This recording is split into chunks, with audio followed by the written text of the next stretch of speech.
बांछा निधिपुर ठारू शैलेन्द्रपुरी रास्ता निर्माण पर 4,58,00,000 टंका मंजूर। सबु समस्यार अंत घटाई दीर्घ वर्षर व्यवधान पर एबे पूरण हेबाकु जाउछि हरेकृष्णपुर ग्रामवासी स्वप्न।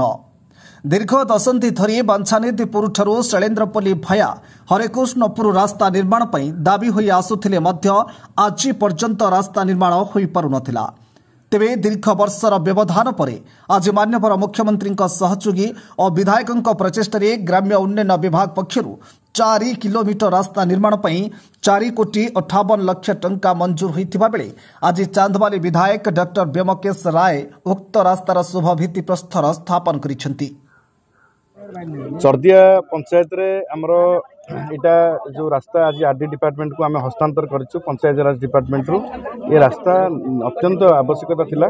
लोक माने बहुत हैरान होतले। मु धन्यवाद देवी माननीय मुख्यमंत्री को जे प्रत्येक निर्वाचन मंडली रु पाखापाखि 50 किलोमीटर लेखा रास्ता आरडी डिपार्टमेंट को जीवा पई स्थिर करथिले एवं सेही परिप्रेक्षी रे हमरो एई प्रोजेक्ट बाछानिधिपुर रु शैलेन्द्रपल्ली भाया हरेकृष्णपुर यार प्रोजेक्ट कॉस्ट होची 4,58,00,000 टंका एवं यही पैसा रे जो रास्ता एठी निर्माण करा जिवो सेठी पूर्व रास्ता नथिला एवं ये रास्ता निर्माण फल पाखापाखि 3-4 गाँव लोक ये उपकृत हेबे। ये गोटे मेजर रास्ता थिला जोटा आमे ताकू करि पार नथलु। लोकंकर बहुत डिमांड एवं अनुरोध माननीय मुख्यमंत्री रक्षा करथिबारु मु माननीय मुख्यमंत्री को गभीर कृतज्ञता ज्ञापन करछि। हमर चर्दिया ग्राम पंचायत बांछानिधिपुर शैलेन्द्रपल्ली भाया हरेकृष्णपुर ये बहुत दिन दाबी दिला जेहेतु पंचायत लेवल पीआर डिपार्टमेंट रास्ता कौन प्रकार आम कवरेज करूँ जेहेतु कोटी कोटी टंकार आवश्यक थिला।